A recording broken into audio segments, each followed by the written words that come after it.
Hi viewers, ఈరోజు గండికోటలో వైష్ణవికి సంబంధించి నేను నిన్న 2 వీడియోలు ఇచ్చున్నా.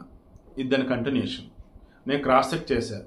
ఇది ప్యూర్లీ నా పర్సెప్షన్, నా అబ్జర్వేషన్. ఓవరాల్ మొత్తం చూస్తున్నప్పుడు వైష్ణవికి సంబంధించి లవర్ లోకేష్ చెప్పింది కానీ, వైష్ణవి అమ్మ చెప్పింది కానీ, వైష్ణవి పెదనాన్న కొడుకు సురేంద్ర అంటే అన్న చెప్పింది కానీ, అండ్ ఆ గండికోట దగ్గర చుట్టుపక్కల వాళ్ళు చెప్పింది కానీ, మొత్తం క్రాస్ చెప్తే నాకు అనిపించింది 2 అనిపిస్తున్నాయి. నిన్న చెప్పిన మాటకి ఇప్పుడు కట్టుబడి ఉన్నా. వైష్ణవి ఫ్యామిలీ వాళ్ళకి సంబంధించే ఈమె హత్యకు సంబంధం ఉంది. నెంబర్ 1. నెంబర్ 2, అధికార పార్టీకి చెందినటువంటి వాళ్ళకి కొడుకులో వాళ్ళ ఫ్యామిలీ మెంబర్స్ వాళ్ళ చుట్టాలు ఎవరో సంబంధం ఉంది.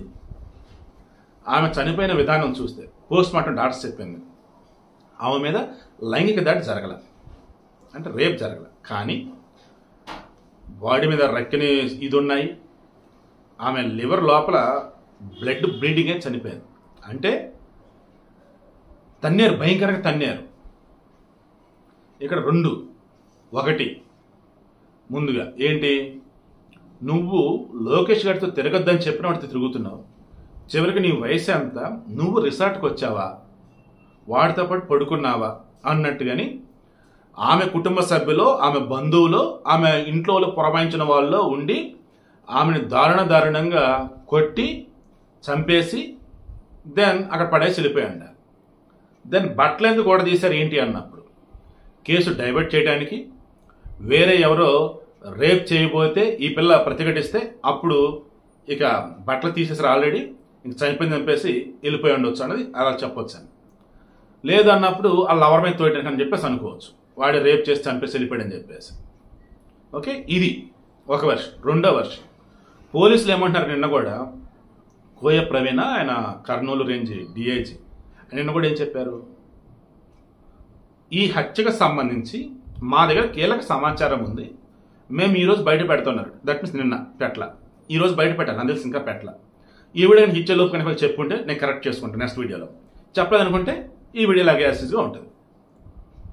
ఎక్కడైనా గుర్తుంచుకోండి, ఒక ప్రత్యూష తెలంగాణ, ఒక అయేషా మీరా ఆంధ్రప్రదేశ్, ఇక మరికొంతమంది ఇలా చనిపోయిన మూమెంట్లో వీళ్ళని చంపింది ఎవరు ఏంటన్నప్పుడు అధికార పార్టీకి సన్నిహితంగా ఉన్న వాళ్ళు ఉంటూ ఉంటారు.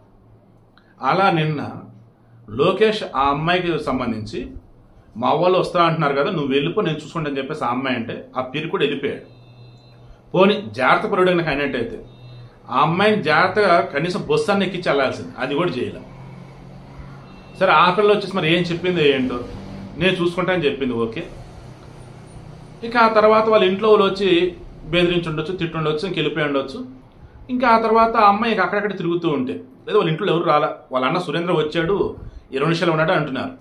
ఆ వచ్చిన మూమెంట్లో అతనికి ఎవరికన్నా పురమాయించి ఉండొచ్చు, బుద్ధి చెప్పండి రా అమ్మాయికి అని, లేదు ఇంక దాన్ని చంపాడని కూడా చెప్పి ఉండొచ్చు. ఇది ఆల్రెడీ డిస్కస్ చేసాం. ఇలా కాదు, ఇక ఆ అమ్మాయి అక్కడే తిరుగుతూ ఉంది, ఈ సురేంద్ర వెళ్ళాడు, నాకు కనపడలేదు అనుకున్నాడు, లేదా వెళ్ళాడు మాట్లాడాడు, వాడు నా దగ్గర రాలేదు, నేను ఒకదాన్ని వచ్చాను చెప్పి ఉండొచ్చు. ఇంక సురేంద్ర వెళ్ళిపోయాడు అనుకుందాం. ఈ అమ్మాయి అక్కడక్కడ తిరుగుతూ ఉంటే ఇక ఆ అమ్మాయిని లోకల్గా ఉన్నటువంటి కొంతమంది అల్లరమోకో, లేదన్నప్పుడు అధికార పార్టీ చెందినటువంటి వాళ్ళు, లేదా గంజా బ్యాచ్, సైకో బ్యాచ్, లేదన్నప్పుడు డబ్బుని పిల్లలు ఎవరో మొత్తాన్ని చూసి ఇక ఆ అమ్మాయిని బలాత్కారం చేద్దామని చెప్పేసి అనుకొని ఇక ఆ మూమెంట్లో బట్టలు తీసేసి రేప్ చేద్దామన్న మూమెంట్లో సహకరించకపోతే దారుణం కొడితే చనిపోగానే చనిపోయిందని చెప్పేసి వదిలేసి వెళ్ళిపోయి ఉండొచ్చు. ఇలా ఖచ్చితంగా నేను మరలా చెప్తున్నా, నాకు అనిపిస్తున్న ప్రకారం 60% వైష్ణవి ఫ్యామిలీలో ఉన్నటువంటి వాళ్ళకి తెలియాలి ఈ హత్య చేసింది ఎవరు ఏంటని. మేబీ తెలిసి కూడా ఉండవచ్చు.